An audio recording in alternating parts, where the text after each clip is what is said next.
Muy buenos días a todos y bienvenidos a este primer taller de la colaboración que hacemos Alba Domingo, mi compañera, y yo, Maque Salcedo, con la red de centros innovadores DIM Edu, que nos cede este espacio para poder hablar sobre las altas capacidades. Más o menos una vez al mes nos vais a tener por aquí y este es el taller del 19 de septiembre, que hoy están todos reunidos en Barcelona. Y hoy vamos a hablar sobre los diferentes perfiles de alumnado con altas capacidades que podemos encontrarnos en nuestras aulas, que muchas veces estamos buscando algo que no es y por eso no los encontramos o nos cuesta verlos. Alba, adelante, por favor. Vale, un poco el temario es este y nos lo vamos a dividir entre las dos. Vamos a hablar sobre las altas capacidades en general y las diferencias neurofisiológicas, es decir, cuánto de distinto, si hay algo diferente entre el cerebro de nuestros alumnos con altas capacidades y nuestros alumnos normotípicos. Eso nos dará pie a hablar de la clasificación de los diferentes perfiles y finalmente hablaremos de uno de ellos, uno de estos perfiles, bastante a tener en cuenta en nuestras aulas, que es el de las niñas, que pasan bastante desapercibidas, pero bueno, sin adelantarme, os dejo con Alba, que ella es la que comienza la presentación. Vale, pues vamos a empezar con las altas capacidades y las diferencias neurofisiológicas. A mí este me parece un tema apasionante. Lo que pasa es que, bueno, aquí simplemente vamos a dar unos tips, habría mucho que profundizar. Pero bueno, ¿es diferente un peque con altas capacidades? La respuesta es que sí. Desde pequeñito su cerebro tiene una estructura diferente y, por tanto, tiene una manera distinta de procesar esa información. Las conexiones neuronales que se pueden establecer en las personas de altas capacidades tienen una conectividad diferente que hace que la información fluya de una manera más rápida. A ver, un momentín, que hay gente que se está uniendo y me ha hecho salir. Vale, ya lo están aquí. Vale, continúo. ¿Qué evidencias tenemos de que efectivamente el cerebro de altas capacidades es diferente? Pues se tienen evidencias ya desde los 6 meses. Cuando son así de chiquititos, ya se puede observar que el tiempo en el que están despiertos y manteniendo la atención, en el caso de los peques de altas capacidades, puede llegar a ser de 8 minutos, mientras que en un peque normotípico está en 4 minutos. Otra de las cosas ya en un bebé que podemos diferenciar de altas capacidades es que pueden llegar a ser bebés que comúnmente conocemos como alta demanda. ¿Por qué? Os lo voy a explicar. Imaginaros que tenéis ya un cerebro diferente según nacéis, tenéis 6 mesecitos y no tenéis un control de las emociones y demás.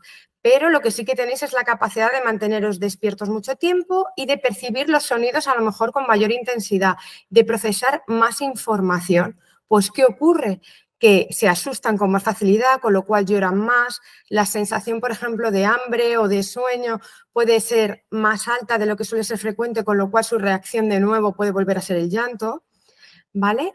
Con lo cual, imaginaros que este tipo de peque, de bebé, ya nos puede estar diciendo cositas de que puede ser un peque de altas capacidades desde pequeñito. ¿Desde cuándo se puede detectar? Pues bueno, aquí las detecciones de test y demás se pueden hacer a partir de los 2 años y medio. Pero sí que es verdad que hay cosas que ya nos ayuda la ciencia y es que en la ecografía, ¿os acordáis los que habéis sido papás? Cuando os hacen la ecografía, que todos estamos muy preocupados del pliegue nucal para ver si puede ser síndrome de Down o no, ¿vale? Suele hacerse en la semana 11. Bueno, pues ahí ya se puede ver que el cerebro de un peque de altas capacidades tiene una corteza un poquito más gruesa. Tiene una maduración precoz, una mayor milenización de los lóbulos frontales y una edad más temprana. Una mayor complejidad de las áreas frontales, lo cual hace, como os comentaba antes, que procesen más rápido y que tengan una mayor memoria de trabajo. Suelen tener un alto nivel de pensamiento abstracto y suele estar relacionado con la creatividad, ¿vale? La creatividad no es lo que en muchos momentos nos han dicho, que es que el niño dibuje muy bien, ¿vale? La creatividad realmente, como se mide, es por la capacidad que tiene un peque para hacerse preguntas. Entonces, imaginaros estos peques, la complejidad de ser así de pequeñito tener esta cantidad de información, tener muchas preguntas en la cabeza y encontrarse a veces con un entorno que no les ayuda. Y para que os ayudemos un poquito más a diferenciar a los peques de altas capacidades, vamos a hablar de una clasificación que hizo Luz Pérez. Ella está trabajando ahora mismo en la Universidad Camilo José Cela, porque dentro de que es un perfil de alumno de altas capacidades se suele hablar mucho, ahora lo vamos a comentar, del perfil brillante, el alumno que se le da muy bien, que destaca, que tiene muy buenas notas, pero sin embargo ese simplemente es uno más de los perfiles que nos podemos encontrar. Vamos a clasificarlo en estos 8 para daros una noción de los peques con los que os podéis encontrar. Imaginaros que estáis en vuestro aula. En vuestro aula, imaginaros que tenéis 30 alumnos, habrá peques de todo tipo. Seguramente tendréis alguno que es TDAH, podéis tener alguno que sea autista, ¿vale? En esta clase que os hemos puesto aquí, tenéis estos 8 alumnos que tienen alta capacidad, son los que veis que tienen la manita, ¿vale? Y vamos a hablar de esos perfiles diferentes de alta capacidad. Vamos a empezar por el que menos se hable, sin embargo, nos encontramos muy frecuentemente, que es el de bajo rendimiento académico. ¿Qué características tienen estos peques de alta capacidad de bajo rendimiento? Rinden por debajo de las posibilidades que tienen en el sentido del procesamiento de la información. Pueden ser fracasos escolares y de difícil identificación. Suelen tener una baja autoestima y es muy habitual que tampoco tengan buenas relaciones sociales. Esas malas relaciones sociales y ese fracaso escolar hace que tengan, como decíamos antes, la baja autoestima. Tienen unas características emocionales complicadas, que hay que trabajar, ¿vale? Se les suele machacar en clases, sufren mucho la presión por parte del profesorado, pueden ser perfectamente disruptivos en el aula, ¿vale? Y suelen ser alumnos desmotivados. Imaginaros, depende de cuándo cojamos a este niño en la trayectoria escolar, pero imaginaros que le cogemos a finales de los cursos de primaria. Pues puede ser un niño que procesa muy rápido la información, que se le da muy bien, que es capaz de coger conceptos abstractos muy fácilmente, pero que tiene muchas repeticiones. Le dicen constantemente lo que tiene que hacer, no le dejan ampliar. Socialmente el resto de alumnos no le comprenden y no le gustan los mismos tipos de juego. Yo creo que si veis este comportamiento repetido año tras año, podéis entender por qué acabamos teniendo un perfil de bajo rendimiento académico. Se puede negar al aprendizaje, llega un momento que llegan a rechazar el sistema educativo e incluso aprender. Los justifican de manera hábil, porque claro, la inteligencia la pueden usar para muchas cosas, entonces justifican su falta de interés o sus errores de manera muy hábil y suelen evadirse porque no suelen encontrarse muy bien, ¿de acuerdo? Bueno, con este tipo de alumnos evidentemente hace falta conocerle, trabajar esa autoestima, esos básicos, saber dónde está fallando ese autoconcepto para poder ayudarle tanto socialmente como tal. Siempre primero, por favor, la parte emocional y luego la parte académica, que es motivarla académicamente respecto de las áreas de interés que tiene y darle un espacio también en el que pueda resaltar en clase para que vea que también el trabajo que él hace es valorado por sus compañeros, ¿vale? Ahora vamos a hablar del segundo perfil, que es el perfil creativo despistado. Yo creo que todos los que habéis sido profes os podéis imaginar un alumno, porque lo habéis tenido, que tiene un rendimiento desigual, se le da muy bien una cosa, muy mal otra, un día entrega las tareas y son maravillosas y son de 9-10, otro día ni las entrega, otro día a lo mejor es un 3, son sensibles, tienen un bajo autoconcepto, no les gusta liderar, eso suele ser muy habitual, son competitivos ocasionalmente y activos. ¿Qué pasa con estos alumnos? Que tienen una creatividad altísima y una velocidad de procesamiento tremenda. Pues a lo mejor lo que les están contando en clase no les interesa mucho y les es mucho más sencillo ir a su mundo. Cuando están en su mundo pierden la noción de la clase, de lo que se está dando, luego no saben hacer los deberes, ni los entregan. Cuando hay algo que les motiva y esa creatividad está canalizada, entonces sí que pueden prestar atención, pueden tener buenas notas y demás, ¿vale? Pero como esto ocurre a veces sí, a veces no, pueden ser fracaso escolar, pueden ser a veces desesperantes, ¿vale? ¿Qué necesidades pueden tener? ¿Cómo podemos ayudar a este tipo de alumno? Pues apoyándole en esa creatividad y en sus áreas de interés y hacer que entienda su situación y ponga un poquito de autocontrol. A veces ellos mismos no son conscientes de cómo se van a su mundo interno o cómo desconectan de la realidad. Y a veces hay que hacerles conscientes de eso que está ocurriendo, traerles a tierra y fomentar el autocontrol. La familia tiene que entender la capacidad que tiene este alumno, apoyarle de manera positiva, reconducir sus intereses e involucrarse en proyectos familiares. También es muy habitual que se compare en la familia este tipo: es que eres un desastre, es que no se te dan bien los deberes, no trabajas, ¿vale? Y compararlo con otros hijos. Eso evidentemente no ayuda y es todo lo contrario, ¿vale? En la escuela, ¿cómo podemos ayudar a este tipo de alumno? Bueno, pues siempre, evidentemente, conociendo sus intereses, teniendo tolerancia, siendo pacientes con él, involucrándonos con él, pasándonos mucho más por su mesa, viendo qué está haciendo, conociéndolo y viendo cómo desconecta y cosas que nos ayuden a conectar, ¿vale? Quitando las repeticiones, enriqueciendo los intereses que tiene, que haga a veces trabajos independientes le pueden ayudar y ayudarle a fomentar esa autoestima y tener como mucha comunicación con este pequeño. Os voy a poner un caso práctico, por ejemplo, en un colegio que he visto recientemente con este tipo de perfil. Era un niño que tenía una creatividad brutal, se daba fenomenal contar cuentos, contar historias y demás, pero desconectaba de la clase. Bueno, pues lo que hizo el profesor para mantener esa atención en el aula es darle puntos de superhéroes, porque a este peque le encantaban los superhéroes. Entonces, le iba contando las cosas y durante la clase y demás iba metiendo nombres de algún superhéroe. Si conseguía captar todos los superhéroes, ¿vale? Luego le daba pues una actividad que le interesara y demás, con lo cual se sentía premiado por esa atención que estaba manteniendo. Además, con este peque lo que han trabajado es toda la parte de, se le da muy bien la oratoria, la creatividad, como os decía, contando historias, con lo cual le dejan hacer un poquito de cuentacuentos en su clase y es una manera de que toda la clase le valore para también fomentar esa autoestima. Vamos con el siguiente perfil, que es un perfil que os lo voy a contar un poquito por encima y que Maki os va a comentar un poquito más, ¿vale? Porque es un perfil que se suele dar mucho en las niñas, pero ojo, que también pasa con los niños, ¿vale? Llamamos el perfil de adaptado.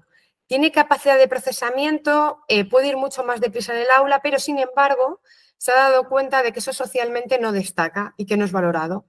Entonces, a propósito, lleva a cabo unos rendimientos que no sean excepcionales, si es autónomo e independiente, se siente aceptado y motivado en la clase y puede aceptar sus errores, ¿vale? Son aceptados por la mayoría, admirados por sus habilidades, capaces, responsables, pero pueden dar mucho más de sí. ¿Este niño está bien? Os haría esta pregunta. Realmente no. Este tipo de alumnado suele despuntar con problemas más tarde, porque al final tienen en cuenta que se están enmascarando todo el tiempo para ser percibidos como buenos por sus iguales, que no se le da muy bien incluso estudiar. Entonces, constantemente tienen que estar mintiendo en realidad. Y eso al final acaba derivando en problemas, ¿vale? Entonces, ¿qué podemos hacer? Pues explicarle que todos somos diferentes, que él tiene determinadas materias y demás que se le dan muy bien y a otro alumno se le puede dar muy bien otro tema y que no pasa nada porque él o ella, ¿vale? Compita o profundice en las áreas que son buenas para él, ¿vale? Les damos oportunidades para que puedan trabajar, para que puedan a veces destacar y que vean que no ocurre nada y que su grupo de amigos le va a seguir aceptando exactamente igual. Respecto de la familia, es importante informarles de esta situación, proponer oportunidades para disfrutar con su hijo que les interesen, que tengan diversos amigos, que se den cuenta que aunque se comporten de manera diferente en diferentes grupos sociales, no pierden las relaciones sociales en estos grupos, ¿vale? Que no hace falta estar adaptado de una determinada manera en un grupo en exclusiva, sino que se den cuenta que al estar en diferentes grupos sociales van a tener que comportarse de maneras diferentes, ¿vale? Quitar las autorrestricciones que se ponen tanto de tiempo como de espacio. En la escuela, ¿qué podemos hacer por ellos? Que se impliquen en proyectos a medio plazo. A veces este tipo de perfil de alumnos puede ser candidato para la aceleración de curso, profundizar, compactar el currículum, que significa hacérselo más cortito las cosas que ya sabe, ¿vale? De manera que podamos ampliar tanto en cosas que ya sabía como darle material diferente. No hay que tener miedo. No hay que tener miedo a darle materiales diferentes a estos alumnos si lo están requiriendo, ¿vale? Igual que no hay ningún problema con enriquecer, igual que no hay problema con hacer entre diferentes asignaturas coordinar, ¿vale?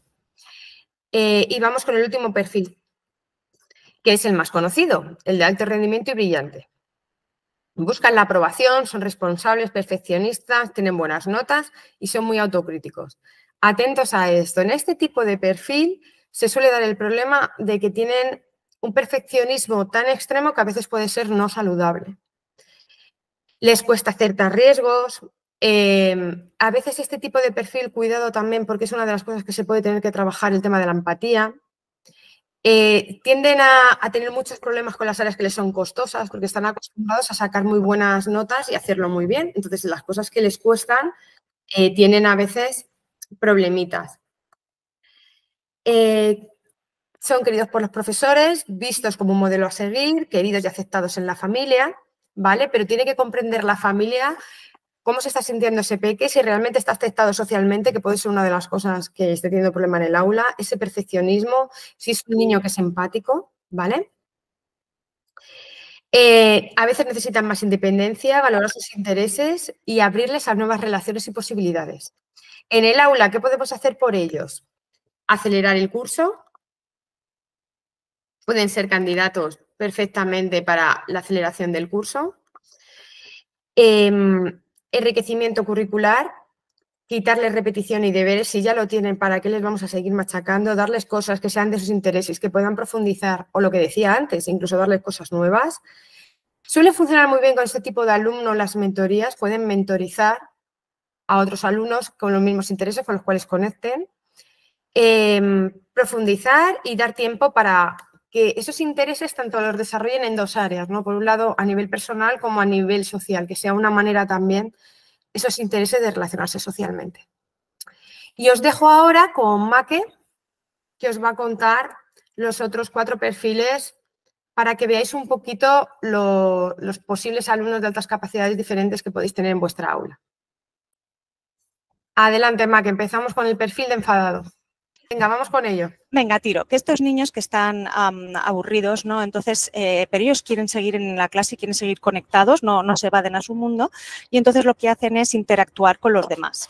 ¿Cómo? Pues molestando al profesor realmente porque ellos juegan, Entonces, ¿qué es lo que ocurre? Que al final esta frase es un poco dura, ¿no? Lo de que los profesores le ridiculizan y rechazan, pero a veces ocurre, ¿no? O sea, a veces ocurre que siempre es el que está molestando, se les etiqueta y entonces, pues bueno, al final...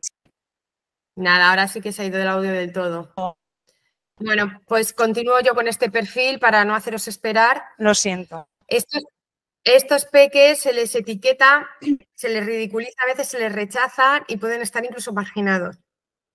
¿Qué ocurre con este peque? Que lleva muchas cosas en la mochila. Entonces hay que ir tirando del hilo, imaginaos una madeja, hay que ir tirando de cada hilo y darle nuevas estrategias que se relacione socialmente de una manera mucho más saludable, quitarles trabajo repetitivo y trabajar mucho en el autoconcepto de este peque. Hasta que eso no lo solucionemos, difícilmente vamos a poder ayudarle mucho académicamente. La familia tiene que ser consciente de esta situación y apoyarles. Este perfil, pues a lo mejor necesita ir a deporte por las tardes porque se le da fenomenal el atletismo, ¿vale? Y la familia aquí le tiene que ayudar, ¿vale? Para que ese enfado se vaya diluyendo. En clase, ¿qué podemos hacer? Primero, estar atentos, orientarle, saber que este tipo de alumnos no estudia de una manera tradicional y que incluso vamos a tener que darle material específico para él, ¿vale? Y cuando digo material, no me estoy refiriendo solo a material académico, sino también me estoy refiriendo a ejercicios, trabajos que se pueden hacer con él para trabajar esa autoestima y mejorar el cómo se siente. Y facilitar extraescolares de interés, eso la familia, pero también el profe destacar, si es un peque, por ejemplo, que destaca en el tema de deportes, dejémosle hacer un trabajo en historia sobre la historia de los deportes, ¿vale? De manera que ese enfado vaya pasando para poder atenderle. Voy con el siguiente perfil y este es muy curioso porque no nos han entrenado para verlo y son los peques que vienen de otra cultura. Estadísticamente los estudios nos dicen que la alta capacidad se puede dar por igual en niños y en niñas y se puede dar en cualquier etnia, raza, cultura. No hay una diferencia en las estadísticas respecto de las personas de alta capacidad.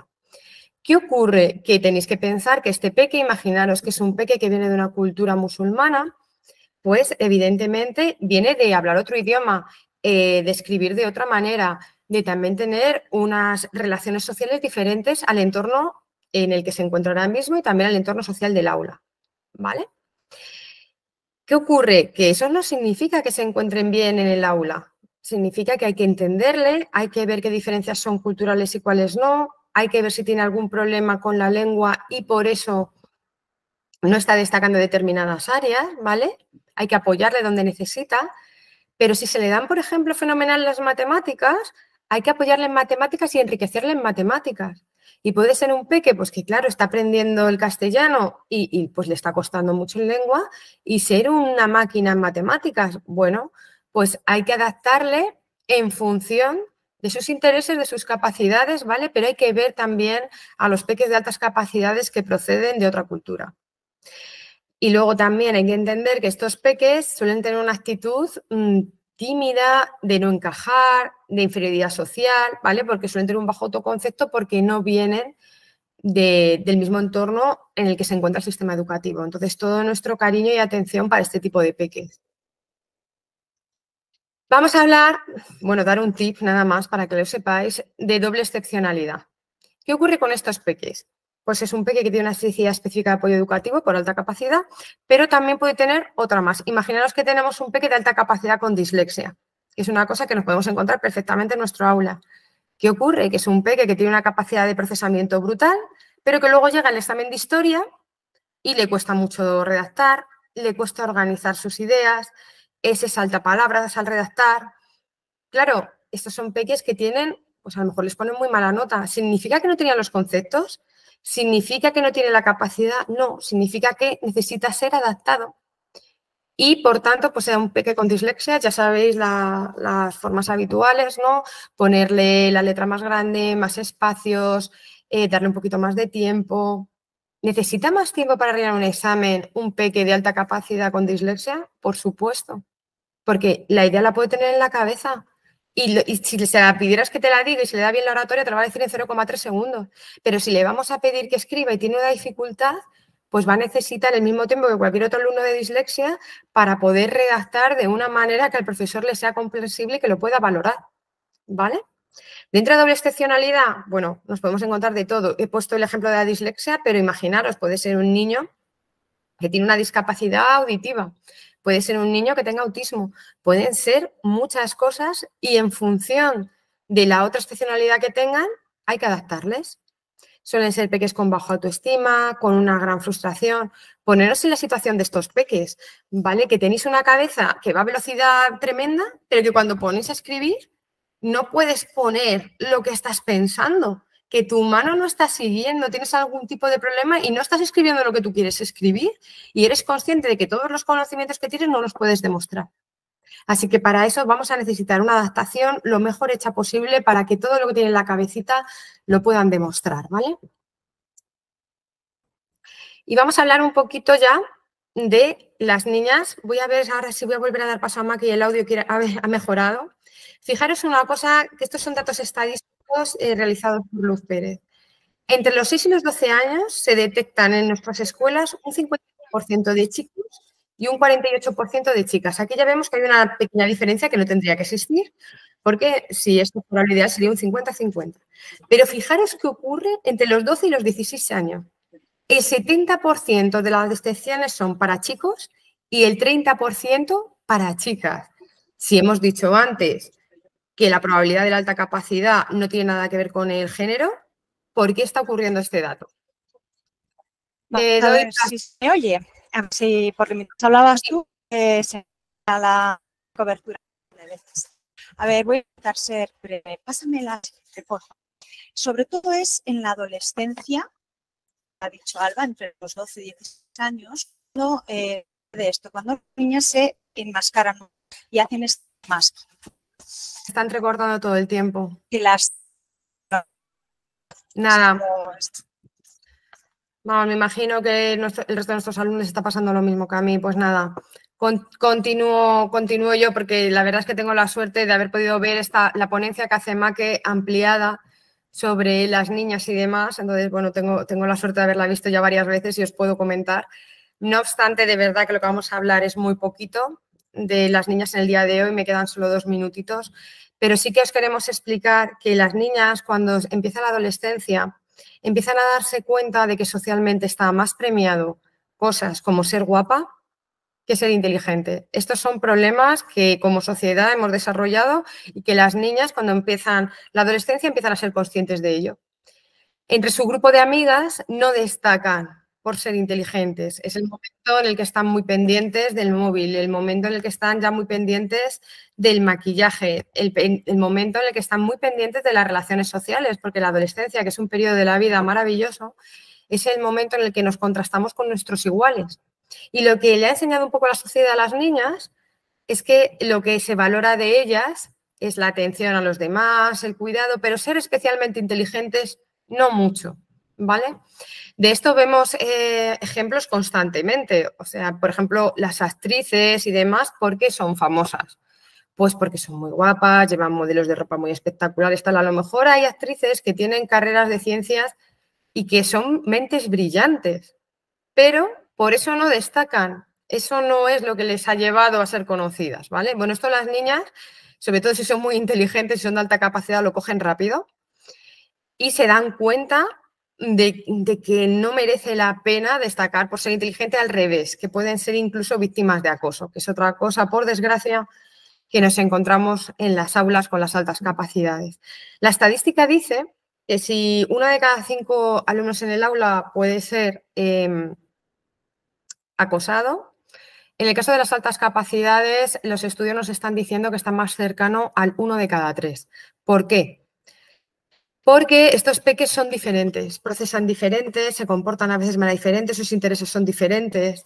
No, el resto de personas a veces no les entienden porque tienen una manera muy curiosa de expresar las cosas y eso acaba llevando a ser acosados. Esto las niñas también lo saben detectar.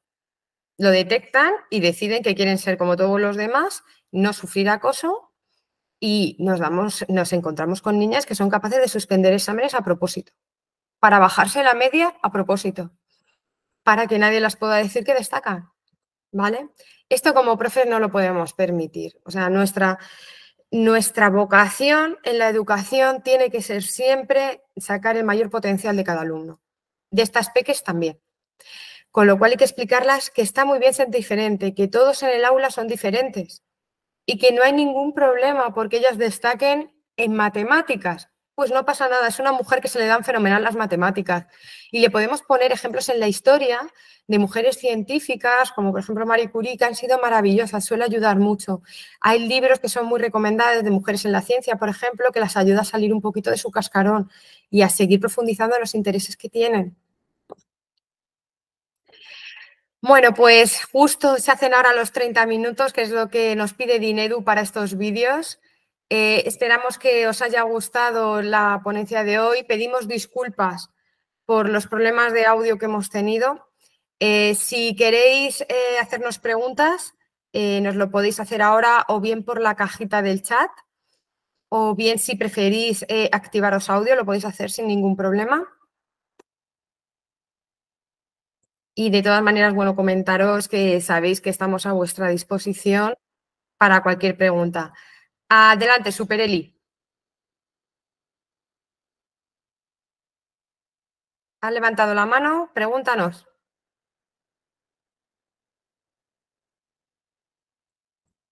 Hola. Hola, adelante. Muchas gracias por todo lo que habéis dicho. A ver, me llama la atención que habéis dicho que la creatividad se medía más por el tipo de preguntas que los niños se hacían más que por el dibujo y todo eso. La psicóloga que ha evaluado a mi hijo en el cole precisamente nos ha dicho que da alta capacidad en todo, excepto en la creatividad, porque no dibujaba grandes cosas así muy... O sea, justamente lo contrario de lo que decís vosotros. Y justo por eso han descartado que tenga alta capacidad, pese a que todo lo demás da que sí. le evaluaron en infantil y ahora van a volver a evaluarlo que está en sexto de primaria, justo en estos días. Entonces, digo, por si me podéis dar alguna pauta para yo remitirles a los orientadores que son de otro colegio y espero que esta vez le evalúen un poco mejor. Vale, lo que tú estás comentando es que todo lo demás, el resto de valores que han medido, lingüístico, lógico, matemática y demás, sí dan valores de alta capacidad, pero Sí. creatividad no, y por eso han decidido que no es alta capacidad. ¿Eso es lo que Sí. me estás diciendo? Sí, totalmente. Además, Vale. en el informe que nos han hecho nos lo pusieron así. Y ella explicándonos, la psicóloga explicándonos a nosotros, nos dijo que es que en los dibujos que le había pedido hacer, dibujaba casita, familia y tal, de modo normal. Tenía 5 años cuando le evaluaron. Vale, mira, es que estoy viendo a Maque sufrir, ¿vale? Voy a intentar a ver si el audio quiere y te puede contestar la pregunta y si no te la contesto yo. Adelante, Maque. Vale, gracias. Adelante, Maque, ¿puedes hablar? Vaya, me parece que no va a poder. Mira, lo estaba escribiendo por la caja, efectivamente esto no es así, no. Si un peque es alta capacidad y por uno solo de los valores no podemos descartar que sea alta capacidad. Pero es que luego encima resulta que la creatividad es de todos los valores el más difícil de medir.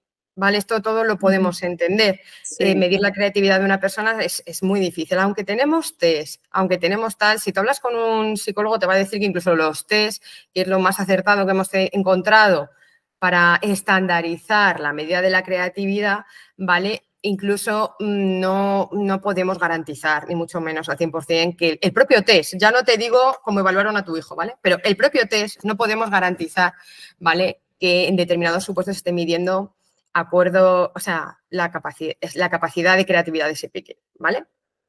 Mira, Maque te está poniendo, Eli, que le mandas el informe a su cuenta y que por favor la contactes, ¿vale? Para poder también profundizar un poquito más sobre esto, ¿vale? Vale, muchísimas gracias. De nada, de nada. De todas maneras, efectivamente, un peque se ve que tiene alta capacidad creativa, ¿vale? Cuando le vemos hacerse esa cantidad de preguntas, es capaz de coger conceptos abstractos, le pones por ejemplo, una imagen y te puede sacar de esa imagen una barbaridad de preguntas por segundo, ¿vale? De lo que le sugiere la imagen y de qué más cosas podrían estar sucediendo detrás.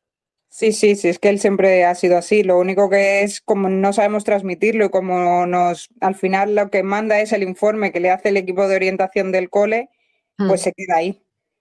Claro, por eso Maque te está pidiendo el informe, porque, vamos, la probabilidad dice que simplemente tu hijo no está bien evaluado en la creatividad. Vale. Entonces, muchas gracias. Nada, entonces pasa el informe, lo vemos tranquilamente y ya te contestamos a tu correo. Vale, genial, gracias. Nada, a ti. ¿Alguna preguntita más?